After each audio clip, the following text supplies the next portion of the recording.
Jessica, time ஆச்சு, எழும்பி வா. எவ்வளவு நேரம் தூங்குவ?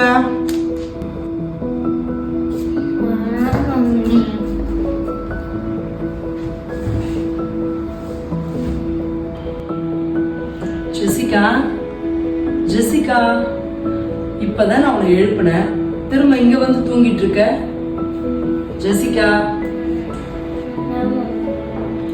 இப்பதான் உள்ள தூங்கிட்டு இருந்தேன், இப்ப திருப்பி வெளியே வந்து தூங்குற.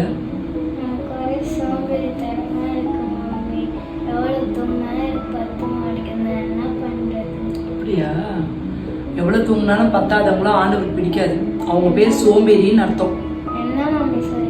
ஆமா, சோம்பேறிகளே ஏசப்பாக்கு பிடிக்காது. சுறுசுறுப்பா இருக்கவங்க தான் ஏசப்பாக்கு பிடிக்கும். நீ பைபிள்ல வசனம் வாசிச்சதே இல்லையா? நீதிமொழிகள்ல ப்ராவர்ப் டெய்லி வாசிக்கிறிய, தெரியாதா? நான் மம்மி உனக்கு ஒரு வசனம் காட்டுதா? பாரு, வசனம் சொல்லுது. நீதிமொழிகள் 19 வாசிக்கிறோம். ஆண்டவருடைய வசனம் சொல்லுது, சோம்பல் தூங்கி விழ பண்ணும், அசதியானவன் பட்டினியாய் இருப்பான். சோம்பல் தூங்கி விழ பண்ணும். தூக்கம் வந்து தூங்குறது நைட்டு. நமக்கு நைட்டு பகலெல்லாம் வேலை பண்ணி நைட்டு ஆயிட்டு படுத்து தூங்கிடுவோம், நல்லா தூங்குவோம்ல.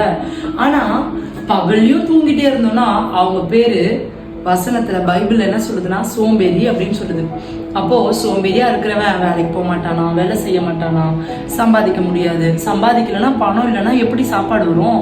சாப்பாடு வராதான். அப்போ அவெல்லாம் பட்டினியா இருப்பான் அப்படின்னு வசனம் சொல்லுது. இது மட்டும் கிடையாது, சோம்பேறியை பத்தி நிறைய வசனம் ஆண்டவர் பைபிள்ல சொல்லியிருக்காரு. இன்னொரு வசனம் சொல்லுது, நீதிமொழிகள் 5:9 சொல்லுது, சோம்பேறியே நீ எவ்வளவு நேரம் படுத்திருப்பாய்? எப்பொழுது உன் தூக்கத்தை விட்டு எழுந்திருப்பாய்?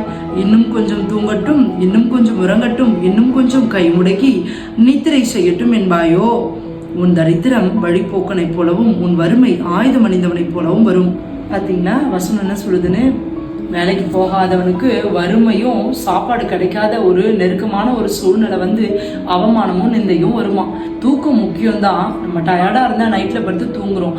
ஆனா பகலெல்லாம் இதே மாதிரி தூங்கிட்டு இருந்தா ஏசப்பாக்கு பிடிக்காது, தெரியுமா?